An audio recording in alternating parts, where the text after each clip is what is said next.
নমস্কাৰ যদি আপুনি শান্তি বিচাৰে তেন্তে যুদ্ধৰ বাবে সাজু হওক অপাৰেশ্যন সিন্দুৰ আৰম্ভ হৈ গ'ল ঠিক আছে অকমান পাছলৈ ঘূৰি যাও আজি দুদিন মানৰ আগত অৰ্থাৎ কালি আৰু পৰহি এটা ডিক্লেৰেশ্যন আহিছিল যে কোৱা হৈছিল যে ৭ মে তাৰিখে সমগ্ৰ ভাৰত জুৰি কি হ'বলৈ গৈ আছে মক ড্ৰিল হ'ব গৈ আছে বোলে কিয়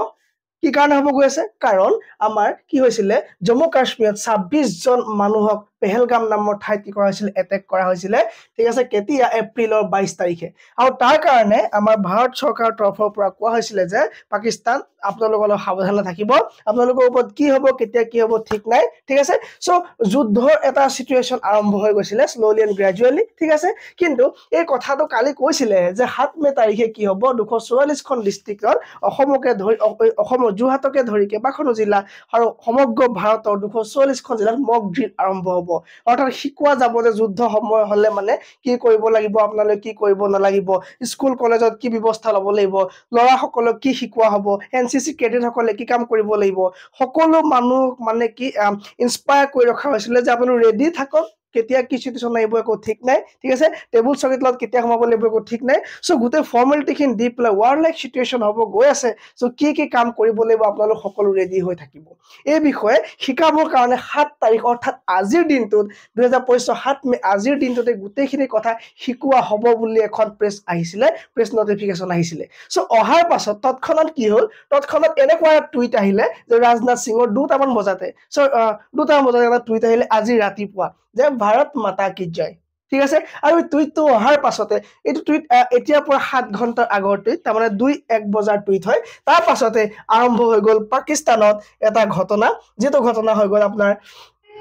প্ৰিচিজন ষ্ট্ৰাইকস হৈ গ'ল আপোনাৰ এটা ৪৪ AM আজি ৰাতিপুৱাৰ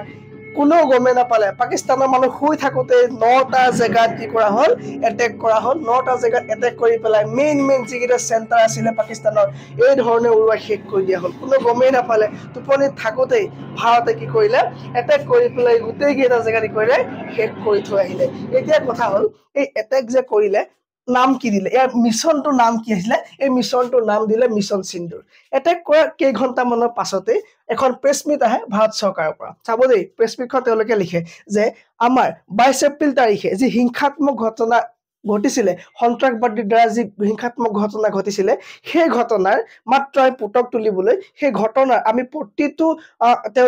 তেওঁলোকে কৰা প্ৰতিটো আক্ৰমণৰ আমি উপ আক্ৰমণ কৰি আহিছো আমি ৰিটাৰ্ণ কৰি আহিছো ঠিক আছে আমি তেওঁলোকক ইয়াৰ প্ৰত্যুত্তৰ দি আহিছো আৰু এইবাৰো আমি ব্যতিক্ৰম নহয় আমি এইবাৰো আক্ৰমণ কৰিছো কিন্তু ক'ত আক্ৰমণ কৰিছো তেওঁলোকে লিখি দিয়ে ভাৰত চৰকাৰৰ পৰা এটো ধুনীয়া খবৰ এটা পাবলিশ হৈ যায় যে প্ৰেছ মিটত যে এটা আমি পাকিস্তানৰ সেইবোৰ জায়গাহে ধ্বংস কৰিছো যিবিলাক জায়গা সন্ত্ৰাসবাদীৰ সৈতে সংলগ্ন আছিল বা সন্ত্ৰাসবাদীৰ সৈতে সম্পৰ্কিত যিবোৰ অঞ্চল সেইবিলাকতহে আমি আক্ৰমণ কৰিছো ঠিক আছে সো এই খবৰটো এনেকে লিখি দিয়াৰ কাৰণটো কি তেওঁলোকে কয় যে ২২ জন এজন মানে ২৬ জন যি আমাৰ যি ফুৰিবলৈ যোৱা মানুহ আছিল পেহেলগামত তেওঁলোক যে আক্ৰমণ কৰিলে হত্যা কৰিলে ঠিক আছে আৰু তাৰ আমি কি কৰিলে প্ৰত্যুত্তৰ দিবৰ কাৰণে পাকিস্তানৰ কেইটামান জায়গাত আমি ৯টা জায়গাত আমি কি কৰিলো আমি আক্ৰমণ চলালো আৰু সেই জায়গা আমি ধ্বংস কৰিলো সেই জায়গাত কোনো ধৰণৰ সিভিলিয়ানছৰ সংযোগ নাছিলে ঠিক আছে কোনো স্কুল কলেজ নাছিলে কোনো শিশু বা মানুহ কোনো সিভিলিয়ান তাত নাছিলে ভাৰতে দৰ লিখি পেলাই আগতীয়াকে দি দিলে কাৰণ কি মানে পাকিস্তানে এইটোক এটা ওয়েপন হিচাপে ইউজ কৰিলেহেঁতেন পাকিস্তানে হয়তো এতিয়াও সেইটো ওয়েপন ইউজ কৰিবলৈ গৈ আছে ঠিক আছে সো পাকিস্তানে ক'ব যে আমাৰ সিভিলিয়ান থকা জায়গাত এটেক কৰিলে ঠিক আছে সো সিভিলিয়ান আছিল তাত বহুত মানুহ এনেকুৱা আছিল তাত মানুহ থকা জায়গাত এটেক কৰিলে হস্পিটেলত এটেক কৰিলে সো সেইটো কোৱাৰ আগতে ভাৰত চৰকাৰে স্পষ্টীকৰণ দি দিলে যে আমি তেনেকুৱা ধৰণৰ কোনো জায়গাত আক্ৰমণ আমাৰ দ্বাৰা চলোৱা হোৱা নাছিলে যত আমাৰ মানে আমাৰ যিটো জাৰ্নি আমাৰ যিটো যাত্ৰা আমাৰ যিটো মিশন সন্ত্ৰাসবাদৰ বিৰুদ্ধে আছিল আমি সন্ত্ৰাসবাদক কি কৰিলো আমি প্ৰত্যুত্তৰ দিলো ঠিক আছে এতিয়া তোমালোকৰ লগত আমাৰ কোনো সম্পৰ্ক নাই ঠিক আছে আৰু এই ধৰণে কৈ পেলাই ভাৰত এখোজ আগবাঢ়ি আছে যাতে বাছি আছে গোটে ওয়াৰ্ল্ডৰ পৰা বাকি কান্ট্ৰি বিলাকৰ পৰা ইন্টাৰনেশ্যনেল ৰিলেশনস মানে আমি সকলো জানো যে ইন্টাৰনেশ্যনেল ৰিলেশনৰ কোনো দেশ আমাৰ কি হ'ব শত্ৰু নহয় বহুত দিনলৈকে আৰু কোনো দেশ আমাৰ বহুত দিনলৈকে কি নহয় ফ্ৰেণ্ডো নহয় ঠিক আছে সো এতিয়া যেতিয়া ভাৰত আগবাঢ়ি আহিলে এতিয়া যদি পাকিস্তানে ইয়াৰ উত্তৰ দিবৰ কাৰণে যদি ওৱাৰ কৰে ঠিক আছে সো ভাৰতে ডাইৰেক্ট কৈ দিলে যে স্পষ্টীকৰণ দি দিলে যে আমি মাত্ৰ অপাৰেশ্যন সিন্ধু হিচাপে আমি কি কৰিলো যে তোমালোকৰ যিবিলাক সন্ত্ৰাসবাদ আছিলে তাত আমি সেই ঘাটিবিলাকত আমি বোমা বৰ্ষণ কৰিলো ঠিক আছে যদি তোমালোকে এতিয়া আকৌ আমাক এটেক কৰিবলৈ আহা তেতিয়া কিন্তু আমি আকৌ মানে ৰৈ নাথাকিম ঠিক আছে সো এতিয়া মানে এটা মানে পুৰা মানে সন্মুখৰ পৰা যুদ্ধ হ'বলৈ গৈ আছে ঠিক আছে যদি পাকিস্তানে কেনেবাকৈ এতিয়া এটেক কৰিবলৈ হয় তো ভাৰতে এতিয়া খুলাখুলিভাৱে এটেক কৰিব পাৰিব ৰেডি আছে ভাৰতে এতিয়া কোনো চিন্তা নকৰে ঠিক আছে সো আগতেও চিন্তা কৰা নাছিলে আৰু এতিয়া আৰু চিন্তা নকৰে ঠিক আছে কাৰণ স্যাৰ হে আছে so Putin accept PM Modi's invitation to visit India for annual high level meet. So Bharat এখন sovereign country আমি সকলো জানো সাৰ্বভৌমত্ব ঠিক আছে সাৰ্বভৌমত্ব থকা এখন দেশ তাৰমানে যি নিজৰ দেশৰ সিদ্ধান্ত যিকোনো পৰিস্থিতি নিজে ল'ব পাৰে আমি জানো ঠিক আছে কিন্তু তাতে আমাৰ আগৰ বন্ধুৱে যদি কৈ দিয়ে যে মই এই বছৰতে গৈ আছো সো সাইকোলজিক্যালি আমি আৰু অলপ উৎসাহী হলো নাই হলো কোনো প্ৰবলেম নাই এখন ইমান ডাঙৰ এখন দেশৰ যিজন ডাঙৰ মানে দেশৰ এক নম্বৰ সিটিজেন জনে যদি আমাৰ লগত থাকে সো আমাৰ লগত থাকে মানে আছে স্যাৰ আগৰ পৰাই আছে বহুত পুৰণা সম্পৰ্ক 1971 বাংলাদেশ ওৱাৰ সময়ৰ পৰা আমাৰ লগত থকা এখন দেশ ঠিক আছে সো এই দেশখননো কি হৈছে স্যাৰ সেই সময়ত কি হৈছিলে স্যাৰ সেই সময়ত হোৱা বহুত ঘটনা আছে যেনে কি আছিলে যে এক সেকেন্ড পাকিস্তান ওকে দেখা সো আমাৰ যেতিয়া পাকিস্তানৰ যেতিয়া বাংলাদেশত ওৱাৰ হৈছিলে সো ইউএসএ 7 ফিট পঠাইছিল ইউএসএ কি কৰিছে স্যাৰ 7 ফিট পঠাইছিলে কাৰ কাৰণে ইউএসএ যে পঠাইছিলে 7 ফিট এই 7 ফিট আছিলে স্যাৰ হেৰিয়াৰ কাৰণে পাকিস্তানক হেল্প কৰিবৰ কাৰণে সৰি এক সেকেন্ড টু হেল্প পাকিস্তান ঠিক আছে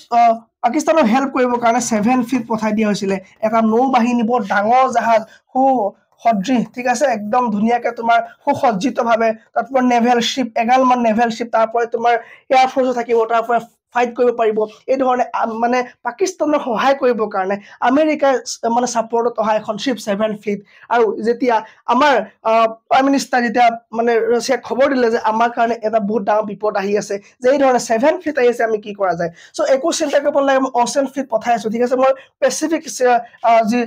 ফ্লিট হয় মই পেসিফিক ফ্লিট পঠাই দিছো আপোনালোকৰ কাৰণে অকৰো চিন্তা নকৰিব ঠিক আছে স্পেসিফিক স্পেস পঠাই দিলে হয়নে সো স্পেসিফিক এক সেকেন্ড ওকে পেসিফিক ঠিক আছে সো পেসিফিক কি হল তোমাৰ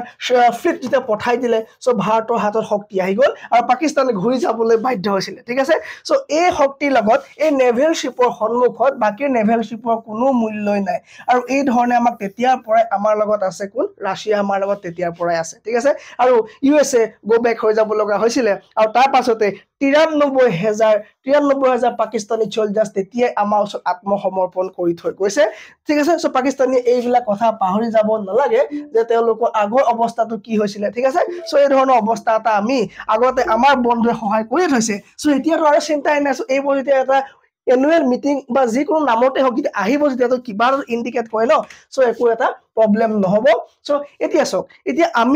আমি চাব লাগে এতিয়া আৰু আমাৰ কৰিবলগা কাম কি আছে সেইখিনি আমাৰ ইম্পৰ্টেন্ট ঠিক আছে এনি হাউ বা যিকোনো পৰিস্থিতিত আমাৰ কি হ'ব পাৰে এতিয়া ওয়াৰ লাইক সিচুৱেশনটো আৰম্ভ হৈ গল সো কেতিয়া ক'ত কি আক্ৰমণ হ'ব ঠিক নাই কিন্তু আমাক যদি কৰিব দিব বা 7 মে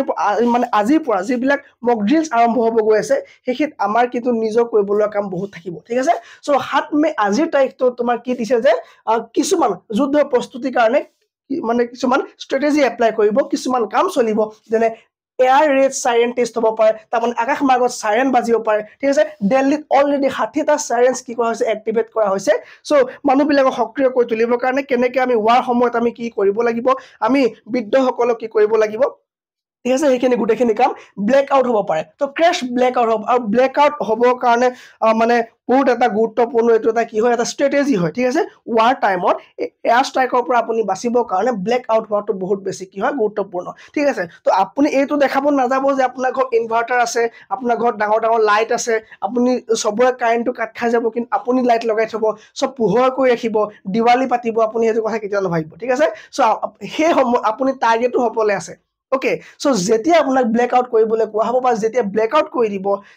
মানে সকলো যে অন্ধকাৰ কৰি দিব সেই মই আপুনি কেতিয়াও লাইট জ্বলাই পেলাই নিজকে ধনী বুজাব নাযাব ঠিক আছে সো কাৰণ আপুনি কি হ'ব পাৰে আপুনি টাৰ্গেট হ'ব পাৰে আৰু আকাশ মাৰ্গৰ পৰা এটেক ষ্ট্ৰাইক এয়াৰ ষ্ট্ৰাইকৰ পৰা বাচিবৰ কাৰণে আমি সকলো আন্ধাৰ কৰি দিয়া যায় যাতে কোনো মানে ওপৰৰ পৰা যাতে চহৰবিলাক ভিজিবল নহয় গাঁও মানে মানুহ থকা বসতি থকা জেগাবিলাক যাতে ভিজিবল নহয় সেইকাৰণে কি কৰা হয় ব্লেক আউট কৰি দিয়া হয় ঠিক আছে সো এইবিলাক কামৰ কাৰণে আমি সদায় কি কৰিব লাগিব আমি এক্টিভ হৈ থাকিব লাগিব সতৰ্ক হৈ থাকিব লাগিব আপোনাৰ সাইনটো আপোনাৰ এই ধৰণে আপোনাৰ কি হ'ব সাইন বাজিব আপুনি এই সাইন শুনিব মানে আপুনি পাব সো সাইন শুনাৰ পাছত আপুনি যাতে একো আপুনি কি নহয় মানে ভাবুকি বা ভয় আপুনি খাব লগা একো নাই ঠিক আছে এনেকুৱা আপুনি যদি সাইন শুনা পায় তো আপুনি সতৰ্ক হৈ যাওক ঠিক আছে আপুনি ঘৰ ভিতৰত সোমাই দিয়ক টেবুলৰ তলত সোমাই দিয়ক আপোনাৰ কাৰণে কি হ'ব কৰ্তব্য হ'ব ঠিক আছে আপুনি কি শুনিব পাৰে এই ধৰণৰ সাউন্ড আপুনি শুনিব পাৰে ঠিক আছে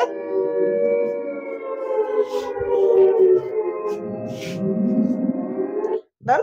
সো সৰ্বশেষত আমি যেতিয়া শিশুসকলক আমি ক'ব লাগে যে যেতিয়া এনেকুৱা ধৰণৰ সাউন্ড বাজিব বা এই ধৰণৰ সিচুৱেশ্যন হ'ব ডাঙৰ সাউন্ড যেতিয়া আমি শুনিম এই ধৰণে আমি টেবুলৰ তলত চকীৰ তলত সোমোৱা আমি ব্যৱস্থা কৰিম ঠিক আছে আমি এই ধৰণে আমি ট্ৰেইনিং দিম ঠিক আছে সো পাকিস্তানতো এনেকুৱা ধৰণৰ বহুত ট্ৰেইনিং আৰম্ভ হৈ গৈছে পাকিস্তানত তোমাৰ পাক অকুপাইড কাশ্মীৰতো